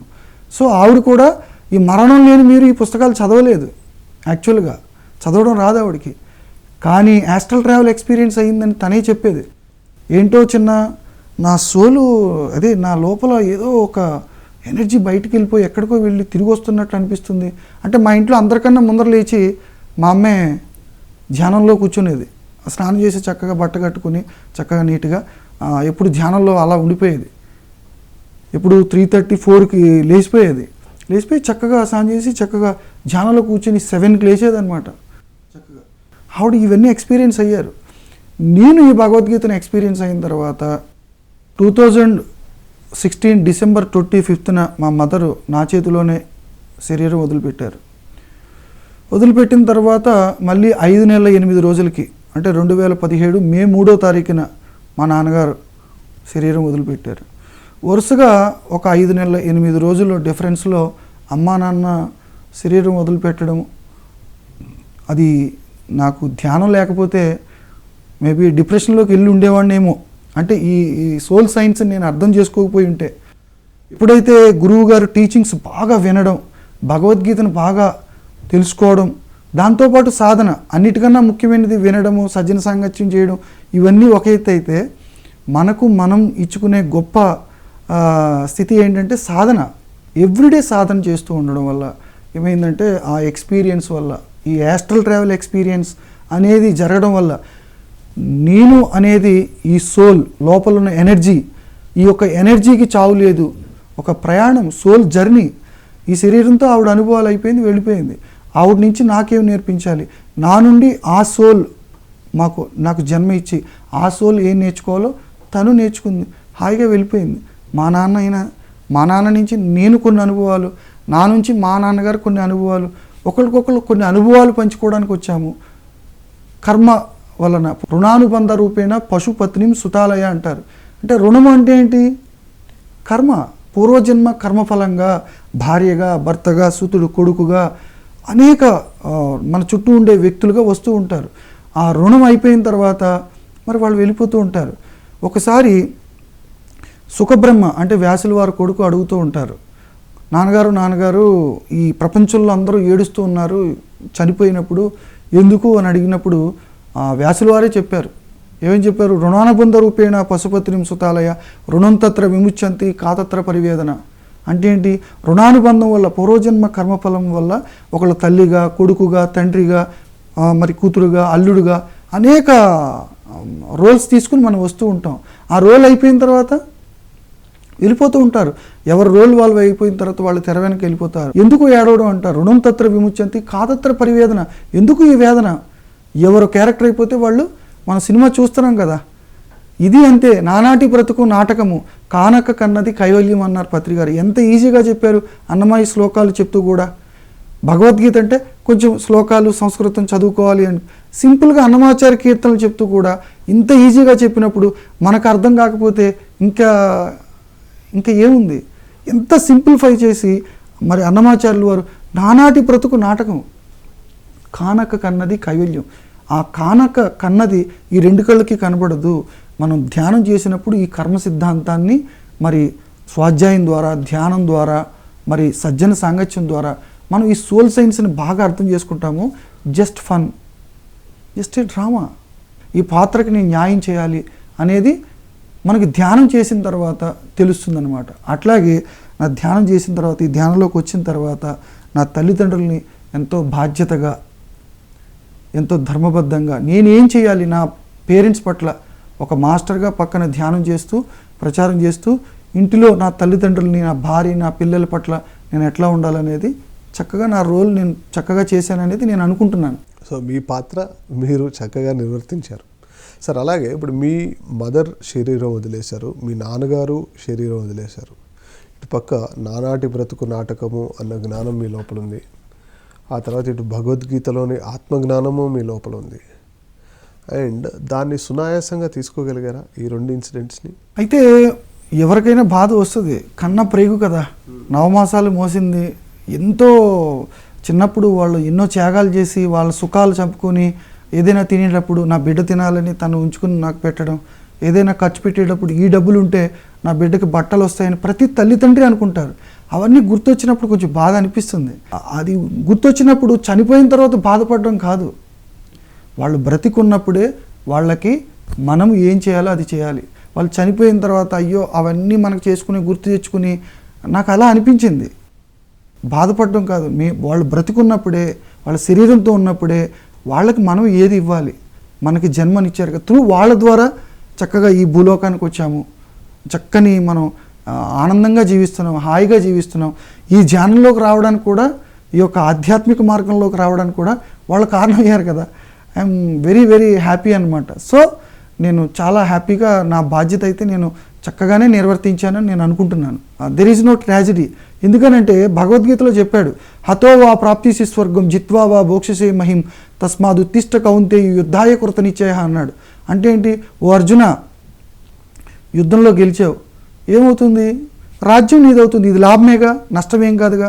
ఒకవేళ యుద్ధంలో నీ శరీరం పోయింది, నువ్వేం ఆత్మవి, నీ ఆత్మ ఎక్కడికి వెళ్తుంది? హతో వా ప్రాప్తిసి స్వర్గం, స్వర్గం ప్రాప్తిస్తుంది నీ ఆత్మకి. అది లాభమేగా. There is no tragedy. లోకంలో ఎక్కడా ట్రాజడీ లేదని భగవద్గీతలో చక్కగా చెప్పారు. భగవద్గీత శ్లోకాన్ని మనందరికీ ఈ పిరమిడ్ లోకానికి అంతటికీ కూడా బాగా పత్రి గారు సుస్పష్టంగా చెప్పారు. అందుకనే రిచర్డ్ బాగ్ గారు కూడా చెప్తారు, ప్రతి పుస్తకం వెనకాల ఉంటుంది, the mark of your ignorance is the depth of your belief, injustice and tragedy. Tragedy, అన్యాయము రెండూ ఉన్నాయని నువ్వు ఎంతగా నమ్ముతావో నీకంత అజ్ఞానం ఉన్నట్టు లెక్క అని చెప్పాడు. ఎక్కడ ట్రాజడీ ఉంది? ఆత్మకి చావు ఎక్కడిది? ఈ శరీరము ఈ వస్త్రం లాంటిది చెప్పాడు కదా. ఈ పాత వస్త్రాన్ని వదిలేసి చక్కగా కొత్త వస్త్రాన్ని ధరించేటప్పుడు ఎవడైనా ఏడుస్తాడా? పాత చొక్కా చిరిగిపోయిన వస్త్రాన్ని వదిలేసి వాసాంసి జీర్ణాన్ని యథావిహాయ నవాని గృహ్ణోతి నరోపరాని తదా శరీరాన్ని అన్యాని సంయాతి నవాని దేహే. ఈ జీర్ణమైన శరీరాన్ని, ఈ పాతపడిపోయిన శరీరాన్ని, ఈ ముసలి శరీరాన్ని వదిలేసి కొత్త శరీరాన్ని నవ్వుతూ ధరించాలి. కానీ ఎవరైనా ఏడుస్తారా? ఎవరు ఏడుస్తారు? ఆత్మజ్ఞానం లేనివాడు, మెడిటేషన్ లేనివాడు, ఈ సోల్ సైన్స్ని అర్థం చేసుకోలేనివాడు అందరూ ఏడుస్తూ ఉన్నారు. సో ఈ ధ్యానంలోకి వచ్చిన తర్వాత ఈ చక్కని ఆత్మజ్ఞానాన్ని అవగతం చేసుకోవడం ద్వారా దెర్ ఈజ్ నో ట్రాజడీ. ఎక్కడ ఏడుపు అనేది లేదు నా జీవితంలో, ఎక్కడా లేదు. హ్యాపీ. సరే, ఇప్పుడు మీ దగ్గర చాలామంది కన్సల్టింగ్కి వస్తుంటారు అనుకుంటా. మాంసాహారిగా ఉంటే శాకాహారం గురించి చెప్తారా మీరు? కంపల్సరీ. నేను తట్వత్రావు గారి బుక్స్ ఉన్నాయి కదా. అవును సార్. చక్కగా సింపుల్గా అందరూ పంచే విధంగా చాలా తక్కువ రేట్లో ఆయన భలే ఇస్తున్నారు. ఆయన ఆ బుక్స్ అన్ని నేను భీమవరం నుంచి తెప్పించుకొని నా దగ్గరికి వచ్చేవాళ్ళందరికీ ధ్యానము, శాకాహారము ఈ రెండు కంపల్సరీ చెప్తారు. కంపల్సరీ. అహింస లేనిదే నీ జీవితంలో ఆనందం లేదు. డైరెక్ట్ నాకు ఆనందం కావాలి, శాంతి కావాలంటే అహింస ఉండాల్సిందే. హింస ఉన్న చోట మరి ఆనందం లేదుగా. ఇంకొకరిని బాధ పెడితే నువ్వెలా ఆనందంగా ఉంటావు? ప్రకృతి సూత్రం ఏంటి? నువ్వు ఏది ఇస్తావు అదే పొందుతావు కదా. నేను మెయిన్ రూట్ లెవెల్లో ఒక వ్యక్తికి సరైన మార్గం చూపించాలని చెప్పేసి నేను ఆస్ట్రాలజీని మరి ఆ ఆఫీస్ని క్లోజ్ చేశాను 2008లో. ఈ మార్గంలోకి వచ్చిన తర్వాత చేసి మరి డాక్టర్ న్యూటన్ గారి దగ్గర సోల్ కోచ్ తీసుకోవడం, తర్వాత ఈ యొక్క మెడిటేషన్లో ఈ యొక్క పత్రి గారి books, number of books meditation చేయడం ద్వారా, తర్వాత యుక్తేశ్వరగిరి గారు ఒక యోగ ఆత్మకథలో చెప్పినటువంటి విషయాన్ని బాగా అర్థం చేసుకుని ఇప్పుడు మళ్ళీ నేను ప్రొఫెషన్ స్టార్ట్ చేసి నా దగ్గరికి వచ్చే వాళ్ళందరికీ కూడా ఒకటే రెమెడీ, హయ్యెస్ట్ రెమెడీ, దీనికి మించిన రెమెడీ లేదు. ఒకటి ధ్యానము, సెల్ఫ్ రియలైజేషన్, మెడిటేషన్, సత్కర్మ. అంతే, రెండే రెండు. దుష్కర్మ చేసావా, ఎవరినైనా ఇబ్బంది పెట్టావా, ఎవరినైనా హింస పెట్టావా, అది తిరిగి వస్తుంది. నువ్వు ధ్యానం చేసుకున్నావు, నిన్ను నువ్వు ఉద్ధరించుకుంటావు, నీ జన్మలు తగ్గించుకుని ఈ జన్మలో నువ్వు ముక్తుడు కావచ్చు. నీ ఇంట్లో ఆనందంగా ఉంటుంది, నీ ఒంట్లో ఆనందం ఉంటుంది, నీ మనసులో శాంతి ఉంటుంది, నీ దృష్టికోణం బాగుంటుంది, అందరినీ చక్కగా చూడగలుగుతావు. దృష్టి జ్ఞానమయం కృత్వా పశ్యేత్ బ్రహ్మమయం జగత్ అంటారు. అంటే ఈ కళ్ళల్లోంచి కాకుండా జ్ఞానంలోంచి చూడగలిగితే, అంటే ఒక విజ్డమ్లోంచి చూడగలిగితే, ఆ బ్రహ్మజ్ఞానాన్ని చక్కగా అర్థం చేసుకుని ఆ యొక్క పర్సెప్షన్లోంచి చూడగలిగితే కనపడేదంతా పశ్చేత్ బ్రహ్మమయం జగత్ అన్నారు. అంతా కూడా ఆ భగవత్ స్వరూపమే. అది నేను ఇప్పుడు చెప్పేది అందరికీ కూడా. శాకాహారము, ధ్యానము, సత్కర్మ చేయండి, ధ్యానం చేయండి, అహింసా ధర్మాన్ని పాటించండి. అప్పుడే మీ జీవితం హాయిగా ఉంటుంది. శరీరంలో ఆరోగ్యము, మనస్సులో శాంతి, ఆత్మలోని అభయము. ధ్యానము, శాకాహారము, సత్కర్మ, అంతే. ఈ మూడు చేస్తుండాలి. అంతే. ఇది చేయకుండా ఏవేవో చేస్తూ ఉంటే ఉపయోగం లేదు. మళ్ళీ అశాంతి, దుఃఖము ఇవన్నీ వస్తూనే ఉంటాయి. మళ్ళీ వస్తూ ఉంటారు, మళ్ళీ డబ్బులు ఖర్చు పెడుతూ ఉంటారు, మళ్ళీ జన్మ తీసుకుంటూ ఉంటారు. సార్, మీరు 2008 ధ్యానయజ్ఞం బెంగళూరులో అటెండ్ అయ్యారు.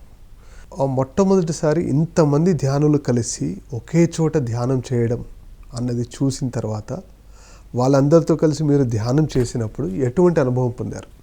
చాలా అద్భుతం అనిపించింది సార్. ఎందుకనంటే కొన్ని వేల మంది ఒకేసారి రావటము, అంటే ఎన్నో సొసైటీస్ వెళ్ళాము, అయితే ఇంతమంది క్రౌడ్ నేను తక్కువ. ఈ సొసైటీలోకి వచ్చినప్పుడు ఇంతమంది రావడము, అందరూ కలిసిమెలిసి ఎంత ఫ్రెండ్లీగా, ఎంత అనేక రకాల మనుషులు ఉంటారు. కాకపోతే ఎవరు కూడా ఎక్కడ కంప్లైంట్ లేకుండా, ఎక్కడ గొడవ లేకుండా, అందరూ ప్రశాంతంగా, అందరి ముఖాల్లో కూడా చిరునవ్వుతూ ఉంటూ, అందరి కళ్ళల్లో కూడా ఒక శాంతిని చూస్తూ, ఆ ధర్మాన్ని చూస్తూ, అంటే ఒక చక్కగా ఉన్నారు, డిసిప్లిన్గా అంతా బాగున్నారన్నమాట. అంతా ప్రేమగా ఒకళ్ళొకళ్ళు పలకరించుకోవడం, ఇవన్నీ చూసి ఈ సొసైటీ కానీ మనుషులు కానీ ఎంత బాగున్నారు, ఏంటి ఇదంతా, దీనికి కారణం ఏంటి అనేది తెలుసుకోవాలి అని చెప్పేసి నేను అందరి దగ్గర అక్కడ సజ్జన సాంగత్యం చేస్తున్న వాళ్ళందరి దగ్గరికి వెళ్ళి కూర్చోవడం, ఒక పుస్తకం పెట్టి రాసుకోవడం ఇవన్నీ జరిగింది. సో అక్కడ మెడిటేషన్ చేయించారు సార్. 4 అవర్స్ 3 అవర్స్ ఒకే సిట్టింగ్లో మ్యూజిక్ పెట్టి చక్కగా మెడిటేషన్ చేయించడం. ఫస్ట్ నేను స్టేజ్ వైపు ఉన్నాను అనమాట. ఫస్ట్ నాకు అక్కడ 3 అవర్స్ 4 అవర్స్ ఎప్పుడు నేను కంటిన్యూషన్ చేయలేదు. ధ్యానం కంప్లీట్ అయ్యి కళ్ళు తెరిచినప్పటికి నేను వెనక్కున్నాను. అంటే నా శరీరంలో అన్ని నొప్పులు, బాధలు ఇవన్నీ వచ్చి కదిలి కదిలి కదిలి కదిలి నేను స్టేజ్ నా ముందర ఉన్నది యాక్చువల్గా ఇటువైపుకి వెళ్ళిపోయాను అనమాట. అట్లా ఫస్ట్లో ధ్యానంలో ఉన్నప్పుడు నాకు శారీరకంగా కొంచెం బాధలు వచ్చినాయి. అయితే ఏది వదలకుండా గురువుగారు చెప్పారు కదా, మన నాడీ మండలము అశుద్ధంగా ఉన్నప్పుడు మరి ప్రీవియస్లో మనం చేసుకున్నటువంటి కర్మలను బట్టి కొన్ని పెయిన్స్ ఇవన్నీ ఉంటాయి. ప్రతిరోజు క్రమం తప్పకుండా చేయగా అవన్నీ కూడా క్లీన్ అయ్యి చక్కగా పర్ఫెక్షన్ వస్తుందని చెప్పారు. సో అలా ఎన్ని నొప్పులు బాధలు వచ్చినప్పటికీ అందరిలాగా చక్కగా చేస్తూ ఉండగా ఈ రోజున ఒక 3 అవర్స్ 2 అవర్స్ కంటిన్యూస్ కూర్చుని హ్యాపీగా ధ్యానం చేయగలిగే స్థితిలో ఉన్నాను. Beautiful sir, beautiful sir. మరి 2008 మీరు ధ్యానయజ్ఞం చూశారు. ఆ తర్వాత 2009 శ్రీశైలం, 2010 అమరావతిలో దాన్ని సార్ ధ్యాన మహాచక్రం అని అన్నారు. అవును సార్. అక్కడి నుంచి మనం ధ్యాన మహాచక్రాలు చేసుకుంటూ వస్తున్నాం. 2011 వైజాగ్, 2012 నుంచి కడతాల్లో. అవును సార్. దాదాపు ఒకే రోజు 1,00,000 మంది ధ్యానులు వచ్చిన రోజులు కూడా ఉన్నాయి. సో ఈ గ్రోత్ మీకు ఎలా అనిపిస్తుంది సార్? చాలా అద్భుతంగా అనిపించింది సార్. ఎందుకంటే సత్యం ఇది సత్యం అంతే. సత్యం ఎప్పటికీ సత్యమే, దానికి వేరే డెఫినేషన్ ఏమీ లేదు.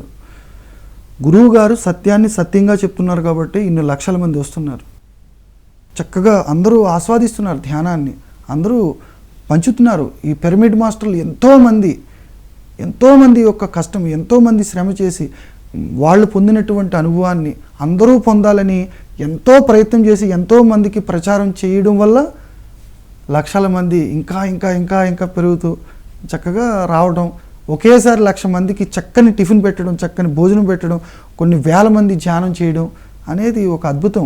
ఆ అద్భుతం ఎలా క్రియేషన్ అయిందంటే ఎంతోమంది పిరమిడ్ మాస్టర్ల యొక్క శ్రమ, ఇప్పుడు సేవాదలు కావచ్చు, తర్వాత ఎంతోమంది చేస్తున్నటువంటి ఆ ప్రయత్నం వల్ల ఇదంతా క్రియేషన్ అయింది. దీనంతటికీ ముఖ్యమైనటువంటి ఆర్జులు ఎవరంటే మన గురువుగారు. ఆయన నిస్వార్థంగా ₹1 ఎప్పుడు కూడా జేబులో ఉండదు, ప్రపంచవ్యాప్తంగా తిరుగుతూ ఉన్నారు. ఎప్పుడు ఒక కర్చీఫ్ ఉంటుంది, చిన్న బ్యాగ్ ఉంటుంది, అందులో ఏముంటాయని చూస్తే ఒక ఫ్లూట్ ఉంటుంది అంతే. ఒక చిన్న కర్చీఫ్, ఒక ఫ్లూట్ అంతే. ప్రపంచవ్యాప్తంగా తిరుగుతూ నిస్వార్థంగా ఆయన పొందినటువంటి ఆనందం, ఆయన పొందినటువంటి జ్ఞానం అందరికీ, ఆ బుద్ధ భగవానుడు ఎలాగైతే అందరి దగ్గరికి తిరిగి చక్కగా ధ్యానం చెప్పాడో, ఈ రోజుల్లో మన కళ్ళతో లివింగ్ బుద్ధాన్ని మనం చూస్తున్నాం. అది చాలా అదృష్టం. ఈవేళ ఇంతమంది చక్కగా లక్షల మందితో ధ్యానం, ఎన్ని అద్భుతాలు సార్. ఎంతోమంది మహాత్ములు ఈ ప్లాట్ఫామ్ మీదకి వచ్చి, ఈ యొక్క సొసైటీ స్టేజ్ మీదకి వచ్చి చక్కగా వాళ్ళ అనుభవాలు చెప్తూ ఉంటే ఎంత ఈజీగా మనకు అనిపిస్తుంది, ఎంత బ్రహ్మజ్ఞానం వస్తుంది. ఇప్పుడు సిద్ధేశ్వరానంద భారతీ స్వామి ఎంత గొప్ప ఆయన సిద్ధులు, ఆయన యొక్క ధ్యానము, ఆయన యొక్క ఆధ్యాత్మిక అనుభవం, అవన్నీ కూడా ఎంతోమంది మహాత్ముల యొక్క జీవిత అనుభవాలు ఇవన్నీ వింటూ ఉంటుంటే జన్మలో ఇంత అదృష్టమా అని అనిపిస్తూ ఉంటుంది. ఈ పిఎస్ఎస్ఎం మూవ్మెంట్లో ఎన్నో విభాగాలు ఉన్నాయి. అందులో పిరమిడ్ మెడిటేషన్ ఛానల్ ఒకటి. Okay sir. ఈ ప్రపంచంలో పిఎంసి పోషించాల్సిన పాత్ర ఏంటి? ఇన్ఫర్మేషన్ టెక్నాలజీ అనేది చాలా అద్భుతమైనది సార్.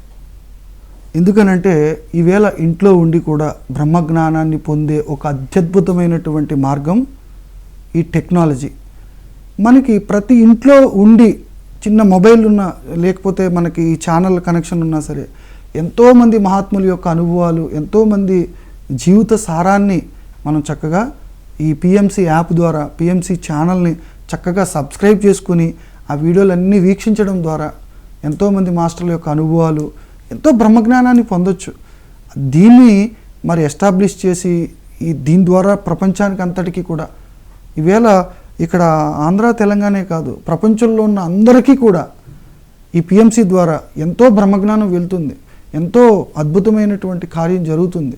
సో అది చాలా అద్భుతం సార్. ఇది ఇన్ఫర్మేషన్ టెక్నాలజీ యుగంలో వేరే ఏదేదో షేర్ చేయడం కాదు, బ్రహ్మజ్ఞానాన్ని షేర్ చేయాలి, మెడిటేషన్ షేర్ చేయాలి, ఆత్మజ్ఞానాన్ని, అహింసా ధర్మాన్ని ప్రచారం చేసినప్పుడు మాత్రమే ఈ ప్రపంచం శాంతియుతంగా ఉంటుంది. ఈ యొక్క టెక్నాలజీని ఉపయోగించుకుని ప్రపంచం అంతటా కూడా అందరి అనుభవాలు, అందరి యొక్క శాంతి ఎలా వచ్చింది అందరూ చెప్పినప్పుడు అది వింటారు. ఓహో, వీళ్ళంతా ఆనందంగా ఉంటున్నారు, వీళ్ళంతా హాయిగా ఉంటున్నారు, వీళ్ళ అనుభవాలు చెప్తున్నారు, ఓహో ఇలా ఇలా ఉండొచ్చు కదా, మనం చేయాలని వాళ్ళకి అనిపిస్తుంది. వాళ్ళు కూడా ఎంతోమంది పిఎంసి ఛానల్ చూసి ఈ అనుభవాలు చూసి చక్కగా ధ్యానంలోకి వస్తున్నారు. ధ్యానం ఇంకా నలుమూలలా మొత్తం ప్రపంచవ్యాప్తంగా స్ప్రెడ్ అవుతుంది. ఈ టెక్నాలజీ ఉపయోగించుకుని మనం చేయాలి సార్. ఈ పిఎంసికి మరీ నా ధన్యవాదాలు. Thank you sir. శుభ అశుభ పరిత్యాగి అంటారు. అంటే శుభాన్ని వదిలేయాలి, అశుభాన్ని వదిలేయాలి, అంటే మంచిని వదిలేయాలి, చెడును వదిలేయాలా? ఏంటి సార్ చెప్పేది అసలు భగవద్గీతలో? భగవద్గీతలో ఎన్నో శ్లోకాలు ఉన్నాయి, కానీ అన్నిటికన్నా ఒక అత్యద్భుతమైనటువంటి గురువుగారు ఒకసారి చెప్పినప్పుడు నేను ఎగిరి గంతేసినట్టు అంత ఆనందం అయిందనమాట. అద్భుతమైన శ్లోకం సార్, అది చాలా ఇష్టం నాకు. యో న హృష్యతి నద్వేష్టి నకాంక్షతి నశోచతి శుభాశుభ పరిత్యాగి భక్తిమాన్య సమే ప్రియ అన్నాడు భగవద్గీతలో శ్రీకృష్ణుల వారు. ఎవరు నాకు ఇష్టలు అని అంటే యోన హృష్యతి, మన ₹1,00,00,000 వచ్చినాయి, సంబరపడిపోయి ఆ సంబరంలో మనం ఎరుకును మర్చిపోయి ప్రవర్తిస్తాం. అలా ప్రవర్తించకుండా అప్పుడు కూడా అంటే సంబరంలో కానీ ఎట్లాంటి పరిస్థితుల్లో అయినా సరే ఎప్పుడు ఎరుకులో ఉండడం. యోన హృష్యతి నద్వేష్టి, ఎవరి మీద ద్వేషం లేనివాడు. నకాంక్షతి, ఇది నాకు కావాలని ప్రత్యేకించి కోరిక లేనివాడు. నకాంక్షతి నశోచతి, దేనికి ఏడవనివాడు. యోన హృష్యతి నద్వేష్టి నకాంక్షతి నశోచతి శుభాశుభ పరిత్యాగి, శుభాన్ని అశుభాన్ని పూర్తిగా పరిత్యజించినవాడు. భక్తిమాన్య సమే ప్రియ, భక్తి అంటే స్వస్వరూపానుసంధానమే భక్తరీత్య విధీయతే అని చెప్పేసి శంకరాచార్యులు చెప్తారు. అంటే ఆత్మతో అనుసంధానం కావడం, అంటే మెడిటేషన్ చేయడమే భక్తి, అసలైనటువంటి భక్తి. అందుకే రాజయోగం అన్నారు దీన్నే, the king of yoga, Rajayoga meditation. So భక్తిమాన్య సమే ప్రియ, ఈ ఆత్మతో ఎవరైతే అనుసంధానమై ఉంటారో వాడు నాకు ఇష్టడని చెప్పాడు. అయితే శుభము అశుభము అని అన్నారు కదా, ఇది చక్కగా క్లారిటీగా అందరికీ అర్థం అవడం కోసం పత్రి గారు ఒక మంచి స్టోరీ చెప్పారన్నమాట. చాలా అద్భుతం అనమాట, నా క్లారిటీ భలే వచ్చిందనమాట. ఏంటంటే చైనాలో ఒక కుగ్రామం ఉంటుంది, ఒక అడవి దగ్గర ఒక ఊరు ఉంటుందన్నమాట. ఆ ఊర్లో అందరికీ కూడా ఇప్పుడు మనకు పల్లెటూరులో ఎద్దులు బర్రెలు ఎలా ఉంటాయో వాళ్ళకి గుర్రాలు ఉంటాయి. అందులో రైతులకి గుర్రాలు ఉంటాయి కదా. ఒక రైతుకి ఒక మంచి గుర్రం ఉంటుందన్నమాట, మంచి జాతి గుర్రం. ఆ గుర్రం ఒకసారి అడవిలోకి పారిపోతుంది. పారిపోయినప్పుడు ఆ ఊరోళ్ళు అందరూ వచ్చి, అయ్యో నువ్వు ఎంత దురదృష్టవంతుడివి, నీకు ఎంత అన్యాయం జరిగింది, నీ గుర్రం పారిపోయింది కదా అని అన్నప్పుడు తను ఎలా రియాక్ట్ అవుతాడంటే, ఇది మంచో చెడో, దురదృష్టమో అదృష్టమో నాకు తెలీదు, మీకు తెలీదు, పైవాడికి తెలియదు అంటాడు. వెళ్ళిపోతారు. ఈ గుర్రం పారిపోయిన గుర్రం వారం రోజుల తర్వాత 10 గుర్రాలను వెంట పెట్టుకుని తీసుకొస్తుంది. మళ్ళీ ఏం చేస్తారు, వీళ్ళందరూ ఊరు వాళ్ళందరూ వస్తారు. నీ గుర్రం పారిపోయినప్పటికీ నీకే మంచి జరిగింది, నువ్వే అదృష్టవంతుడివి, ఒక గుర్రం పారిపోయి 10 గుర్రాలను వెంట పెట్టుకుని వచ్చింది కాబట్టి నీకే మంచి జరిగిందని అంటారు. ఎవరు? ఈ ఊర్లో వాళ్ళందరూ కూడా. మళ్ళీ ఎలా రియాక్ట్ అవుతాడు ఇతను, ఇది మంచో చెడో, దురదృష్టమో అదృష్టమో మీకు తెలియదు, నాకు తెలియదు అనగానే మళ్ళీ వీళ్ళు వెళ్ళిపోతారు. వెళ్ళిపోయినప్పుడు అందులో ఒక గుర్రము ఎక్కి తన కొడుకు రైడింగ్ చేస్తున్నప్పుడు పడిపోయి కాలు ఇరిగిపోతుంది. మళ్ళీ వీళ్ళందరూ వస్తారు, ఈ ఊరు వాళ్ళు మళ్ళీ వస్తూ ఉంటారు. ఎలాగా మన సదానంద యోగి గారు చెప్తారు కదా, లోకులు ఇనప ముక్కు కాకులు, ఎప్పుడు వీళ్ళు ఇలాగనే ఉంటారు. మళ్ళీ వస్తారన్నమాట. వచ్చి మా గుర్రం పారిపోలేదు, 10 గుర్రాలు తీసుకురాలేదు, మా కొడుకు కాలు ఎరగొట్టుకోలేదు, నీ గుర్రం పారిపోయింది, 10 గుర్రాలు తీసుకొచ్చి నీకే నష్టం జరిగింది, నీ గుర్రం ఎక్కి నీ కొడుకు కాలు ఎరగొట్టుకున్నాడు, నువ్వు దురదృష్టవంతుడివి, నీకు అన్యాయం జరిగింది అని అంటారు. అప్పుడు మళ్ళీ సేమ్ డైలాగ్, ఇది మంచో చెడో, దురదృష్టమో అదృష్టమో నాకు తెలీదు, మీకు తెలీదు అని అంటాడు. అనగానే మళ్ళీ వీళ్ళు వెళ్ళిపోతారు. వెళ్ళిపోయినప్పుడు మళ్ళీ చైనాలో పెద్ద యుద్ధం వస్తుంది. యుద్ధం వచ్చినప్పుడు ఆ యుద్ధంలోకి ఆ యుక్త వయసులో ఉన్నటువంటి యంగ్స్టర్స్ అందరూ కావాల్సి వచ్చినప్పుడు ఈ పిల్లలందరినీ తీసుకుని వెళ్ళిపోతారు. ఊర్లో ఉన్నటువంటి యంగ్స్టర్స్ని అందరినీ కూడా తీసుకుని వెళ్ళిపోయినప్పుడు ఈ అబ్బాయిని తీసుకుని వెళ్ళరు, ఎందుకంటే వీడికి కాలు ఫ్రాక్చర్ అయింది కదా. సో వీళ్ళందరూ వస్తారు, మళ్ళీ ఊర్లో వాళ్ళందరూ నీ కొడుకు నీకు మిగిలాడు, నువ్వే అదృష్టవంతుడివి, మా పిల్లలందరినీ పోయారు అందరు యుద్ధంలోకి, నీకు చాలా మంచి జరిగిందని అంటారన్నమాట. అప్పుడు మళ్ళీ ఏంటి డైలాగు? Same dialogue. అంటే అన్నిటికీ కూడా సాక్షిగా ఉంటూ శుభము అశుభము అని అనక, ఇది మంచో ఇది చెడో, ఇది దురదృష్టమో అదృష్టమో మీకు తెలియదు నాకు తెలియదు అని అంటూ సాక్షిగా ఉన్నాడు. అంటే గుర్రం పారిపోవడం వాళ్ళు ఏమన్నారు? దురదృష్టం అన్నారు, లేదా అశుభం అన్నారు.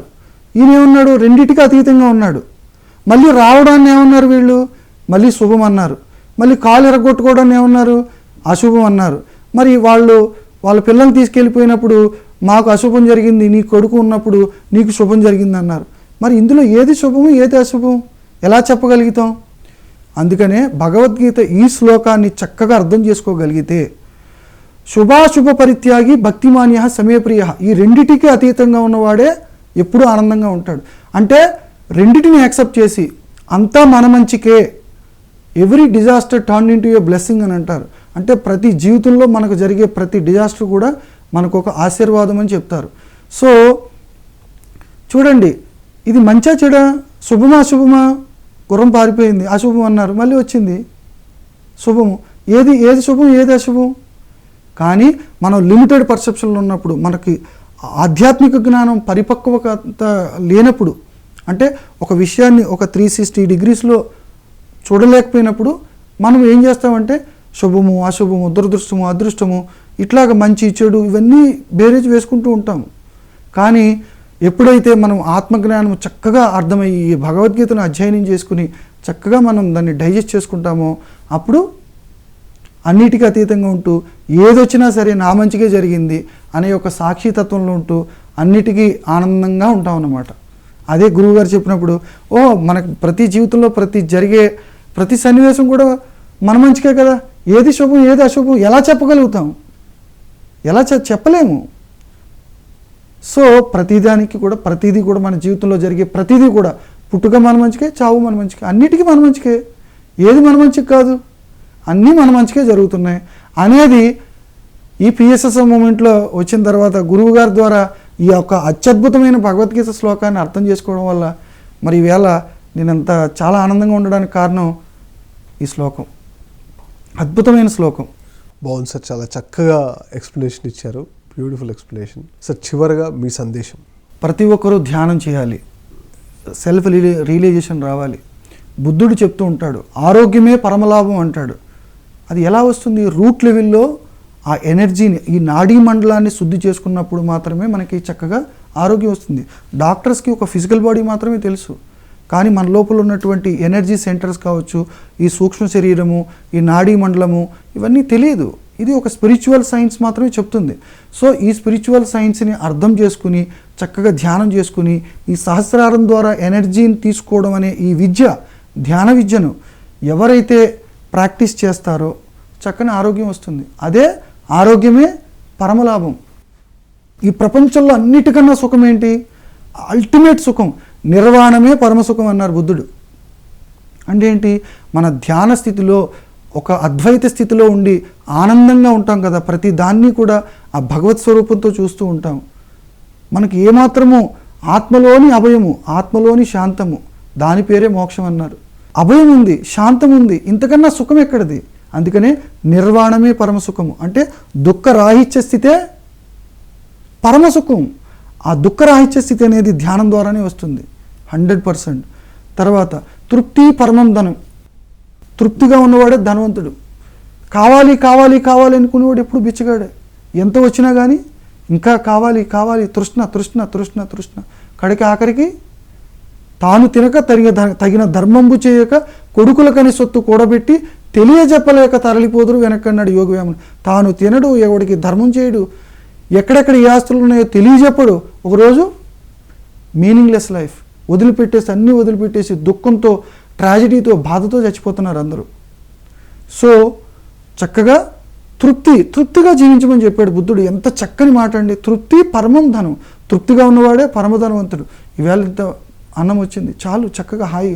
ఈవేళ నాకు బట్టలు ఉన్నాయి చాలు, నేను ఈ స్థితిలో ఉన్నా, నాకు 2 కాళ్ళు ఉన్నాయి, చక్కగా తృప్తిగా ఉండాలి ప్రతిదానికి కూడా. ఎవడు తృప్తిగా ఉంటాడో వాడే పరమధనవంతుడు. తృప్తి లేనివాడు బిచ్చగాడు. Thank you so much. మీరు మా స్టూడియోకి వచ్చి మీ సమయాన్ని ఇచ్చారు అండ్ మీ జ్ఞానాన్ని, మీ సందేశాన్ని ఈరోజు ప్రేక్షకులందరికీ పంచారు. అండ్ చూశారు కదా my dear friends, KVV Ramana గారు. మరి ఆయన లోపల ఉన్న జ్ఞానాన్ని ఈరోజు మనం కొంత చూసాము. మరి మరొక రోజు మరో పిరమిడ్ మాస్టర్తో మళ్ళీ కలుద్దాం. మీ Pradeep Anirudh signing off. Thank you sir, thank you very much. ఈ అవకాశం ఇచ్చిన పిఎంసి ఛానల్కి నా వేల కృతజ్ఞతలు.